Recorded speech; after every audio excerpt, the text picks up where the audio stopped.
High বন্ধুরা, good morning. আজকে আমি আমার সোনা বাবাদের দিয়েই কিন্তু প্রথম আপনাদের সঙ্গে ব্লগ শুরু করছি। আজকে 25শে ডিসেম্বর, কেক খাওয়া দিন। এই দেখুন আমার ছেলে তো নিয়ে বসে গেছে কেক, আর দেখবেন জামাও পড়েছে 25শে ডিসেম্বরের মতন, একদম ক্রিসমাসের মতন। বলবেন আমার সোনাকে কেমন লাগছে দেখতে ক্রিসমাসের ড্রেস পরে। সোনাকে দিয়ে ব্লগ শুরু করছি আজকে সারাদিনে 25শে ডিসেম্বর আমরা কি করি না করি। আর এই দেখুন আকাশের ওয়েদারটা শুধু দেখুন, আমার ঘরের ভেতর থেকে আপনাদের দেখাচ্ছি, শেয়ার করছি। একদম বাজে হয়ে আছে, কালকে রাত্রে একটু বৃষ্টি হয়েছে আবার।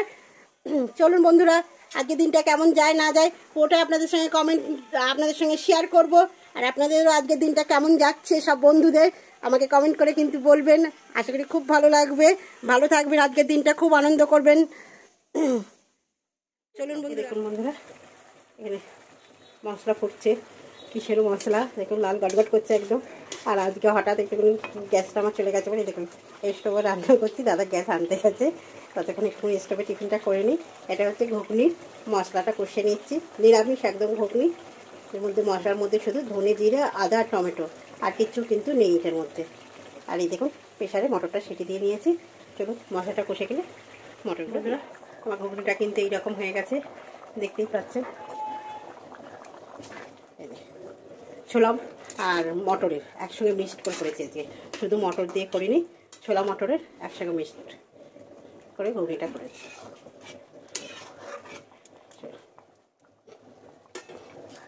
এই দেখুন সকালে করলাম কি ঘুগনি আর হচ্ছে পরোটা। সকালে তুমি না বসো খেয়ে নাও। ভালো হয়েছে মনে হয়, দেখো আগে খেয়ে। খুব ভালো হয়নি? হ্যাঁ দেবো, লাগবে লঙ্কা লাগবে। বলে ঘুগনিতে ঝাল হয়নি, তা আমাকে লঙ্কা দিয়ে লঙ্কা দিয়ে খাবে। চলো বাবা খেয়ে নিক, আমিও খেয়ে নিই, দুজনে একটু চা করছে আপনাদের দাদা। না ওরা হয়ে গেছে, আমি খাইনি। তুমি আসো। টিফিন খেয়ে কিন্তু রান্নাঘরে চলে এসেছি। কিন্তু আজকে কি রান্না করবো 25শে ডিসেম্বর, সেরকম কিছু করবো না, নিরামিষের মধ্যে যা হয় সেগুলি করবো। কিন্তু কি রান্না করবো চলুন, ভালো লাগবে আশা করি যে রান্নাগুলো করবো। বেশ নতুনত্ব, এগুলো সবসময় খাওয়া হয় না, তাই এই সময় এগুলো খেতে খুবই ভালো লাগে। চলুন প্রতিদিনের মতন কিন্তু আমি রান্নার ফাঁকে আপনাদের সঙ্গে যতটা পারবো রেসিপি শেয়ার করবো। চলুন আজকে আপনাদের সঙ্গে কী কী রেসিপি শেয়ার করতে পারি দেখতে থাকুন, আশা করি। এখানে নিয়ে নিয়েছি কপির পাতা অনেকগুলো, একদম ধুয়ে পরিষ্কার করে নিয়েছি। এই একটা রেসিপি করব, এইটা দিয়ে, শুধু এইটা দিয়ে একটা রেসিপি করব বন্ধুরা। আর এইখানে দেখুন নিয়ে নিয়েছি, এই দেখুন এখানে হচ্ছে কপির ডাঁটাগুলো আমি সেদ্ধ বসিয়ে দিয়েছি। এটাও কিন্তু একরকমের রেসিপি করব। তা কীভাবে কী করি না করি পুরোটা কিন্তু আপনাদের সঙ্গে আমি শেয়ার করব, আপনারা দেখতে থাকুন। এগুলো কিন্তু একদম অন্যরকম খাওয়া দাওয়া, এই সময় এইটা ভালো লাগে এই সব রান্নাগুলো খেতে বন্ধুরা। এগুলো অন্য সময় কিন্তু ভালো লাগে না, এই শীতেতেই এই খাবারগুলো খুব খুব সুন্দর লাগে। চলো বন্ধুরা একটুখানি আমি নুন হলুদ দিয়ে এটা সেদ্ধ বসিয়ে দিচ্ছি, একটু সেদ্ধ হয়ে যায়। আর এমনি রান্নার জন্য আমি কি কেটেছি, এটা করবো শিমের ঝাল আমাদের বাড়িতে খেতে খুব পছন্দ করে, খুব ভালো লাগে। আর এটা কেটেছি যে ফুলকপি আলু কেটেছি, এইটা করবো আমি পনির দিয়ে, ফুলকপি আলু পনির দিয়ে করবো। এখন আমি পনিরটা বার করিনি, এইভাবেই রয়েছে, এনেছে এইভাবেই রেখে দিয়েছি। আর এখানে আমি ভাতটা চাপিয়ে দিচ্ছি। চলো বন্ধুরা তাহলে আস্তে আস্তে করতে থাকি, অনেক কিছুই বাকি রয়েছে, করতে করতে অনেক টাইম হয়ে যাবে। ছোটার জন্য আমি কি মশলা করব, এই দেখো নিয়ে নিয়েছি একটু কাঁচা লঙ্কা, নিয়ে নিয়েছি লাল পাকা একদম মিশিয়ে, লাল আর সবুজ মিশিয়ে, আর দেবো একটু সর্ষে। এটা হচ্ছে কপির ডাঁটাটার জন্য নিয়েছি মশলা করার জন্য। চলুন মশলাটা, কপির ডাঁটিগুলো আমি সেদ্ধ করে নিয়েছি। এখানেও কিন্তু আমার মশলাটা কমপ্লিট হয়ে গেছে। চলুন কড়াতে এবার কী দেবো, সর্ষের তেল দেবো।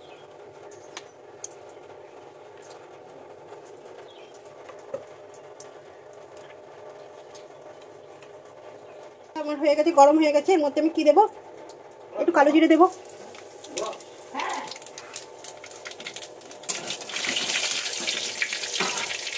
এই সবজিটা শীতকালে কিন্তু ভালো লাগে, কিন্তু গরমকালে ভালো লাগে না। এবার দিয়ে দেবো তেলের পর।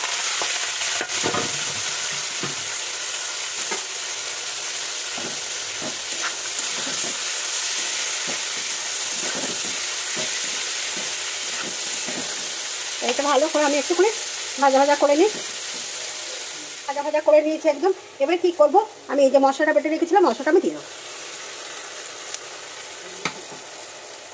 আর কি দেবো, এই সব নিরামিষ দিনে বা এই সব ডাঁটা সবজিতে একটু চিনি দানা না দিলে ভালো লাগে না, তাই একটু চিনির দানা দিয়ে দিলাম।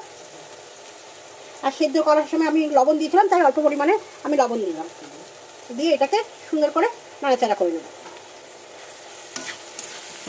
যতক্ষণ না তেল থাকছে ততক্ষণ কিন্তু আমি এটাকে এইভাবেই। বন্ধুরা আমার এটা এরকম হয়ে গেছে, একদম তেল ছেড়ে গেছে, মানে আমার কমপ্লিট হয়ে গেছে রান্নাটা। ডাঁটা চচ্চড়িটা, ফুলকপি ডাঁটা চচ্চড়ি এটা হয়ে গেছে। এইদিকে আমি আরেকটা রেসিপির জন্য কিন্তু তৈরি করে নিচ্ছি। কি দেখুন, শিম নিয়ে নিয়েছি, এখানে কাঁচা লঙ্কা নিয়ে নিয়েছি, গোটা একটা টমেটো নিয়ে নেবো। শিম সর্ষেটা কিন্তু আপনার টমেটোটা বেশি লাগে, নালে কিন্তু ভালো লাগে না। আর নিয়ে নেবো সর্ষে। শিম সর্ষে যত টমেটো দেবেন তত কিন্তু খুব সুন্দর লাগে। আর দিয়ে দেবো একদম সামান্য একটু লবণ। লবণ দিলে একটু তিতকুটে ভাবটা কম হয় সর্ষে। আর এই টমেটো, পাকা টমেটো দিয়ে দেওয়ার থেকে বন্ধুরা কাঁচা টমেটো দিয়ে করবেন, এতে কিন্তু আরও বেশি স্বাদ আসে। আমার কাছে কাঁচা টমেটো নেই, তাই কিন্তু আমি পাকা টমেটো দিয়ে করবো। চলুন ওই রেসিপিটা হয়ে গেল। আর এবার এই রেসিপিটা কীভাবে করি চলুন। বন্ধুরা আমার তেল একদম একদম হয়ে গেছে। এবার কি করব, যে কোনো সবজি, আজকে শিম বলে না বন্ধুরা, যে কোনো সবজি আপনি একটুখানি তেলেতে একটু ভেজে নিলে তার তরকারি কিন্তু টেস্ট অন্যরকম হয় একদমই। আমার তো খুব ভালো লাগে। কোনো সবজি আমার ওই এগুলো গাদা হওয়া দিলে কিন্তু আমার ভালো লাগে না। যে কোনো সবজি একটুখানি নেড়ে ছেড়ে নিলে খুব সুন্দর হয়। এর মধ্যে আমি দিয়ে দিলাম কি নুন আর হলুদ। এই শিম সর্ষেটা কিন্তু গরম ভাতে কিন্তু অসাধারণ লাগে খেতে। আমাদের বাড়ি প্রত্যেকে এই শিম সর্ষে খেতে ভালোবাসে বন্ধুরা। আপনারা এইভাবে একবার বানিয়ে দেখবেন। শিম সর্ষে খুব ভালো লাগে, গরম ভাতে খেতে তো অসাধারণ লাগে। তারপরে গরমের ভালো লাগে না, এগুলো সবই হচ্ছে শীতের খাওয়া দাওয়া, এগুলো একটা গরমের খাওয়া দাওয়া না। চলুন শিম সর্ষেটা করি। আর এখানে দেখুন মশলাটা আমি করে নিয়েছি টমেটো, সর্ষে আর কাঁচা লঙ্কা দিয়ে। আমি মশলাটাও কিন্তু আমার কমপ্লিট হয়ে গেছে। তাহলে একটু রান্নার জিনিসগুলো একটু বেশিই হয়, কেন ওই যে শাক পাতা সবজি সব সুন্দর সুন্দর যখন ফুলকপির ডাঁটিগুলো নিয়ে আসে একদম কচি কচি, তখন মনে হয় না যে আমি ফেলে দিই, মনে হয় কি একটু করে নিই, একটু কষ্ট হবে বা টাইম যাবে, কিন্তু করে নিই একটুখানি।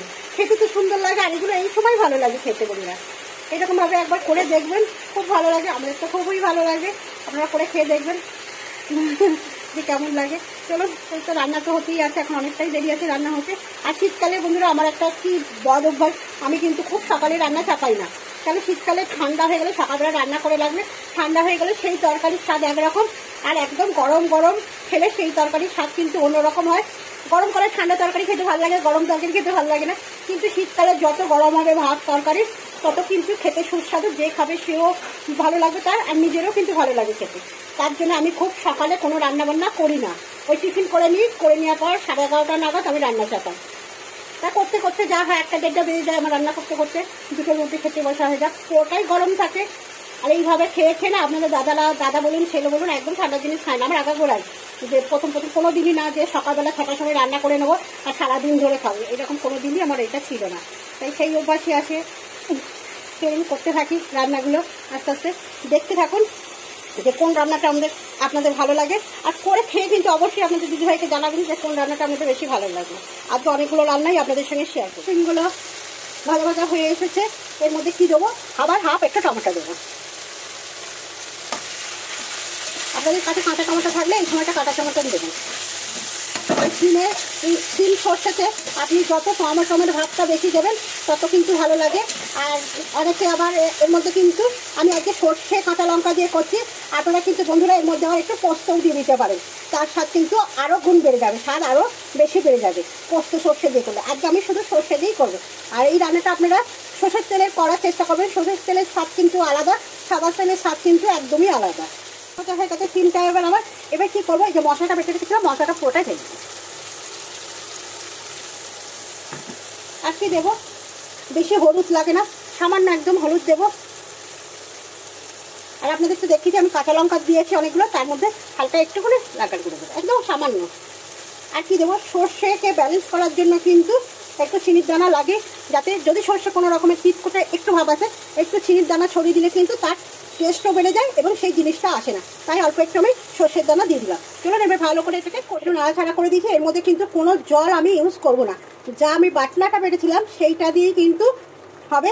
চলুন হতে থাকে, এটা তেল ছাড়া অবধি অপেক্ষা করতে থাকি। আমার তেল ছাড়তে আমি শুরু করে দিয়েছে, আর দেখতে কত সুন্দর হয়েছে একটু বলবেন শুধু।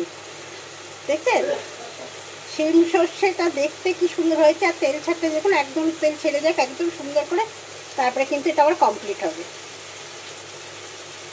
এবার আমার শিম সর্ষেটা কিন্তু পুরো কমপ্লিট হয়ে গেছে। দেখেই বলুন বন্ধুরা এটা খেতে ভালো হবে কি না। আপনারা কমেন্ট করে জানাবেন কিন্তু। এই গরম ভাত হবে একদম ঝরঝরে, আর এই শিম সর্ষে হবে, আহা পুরো ফাটাফাটি হয়ে যাবে খাবারটা। আর এদিকেই দেখুন আমার ভাত কিন্তু ফুটছে।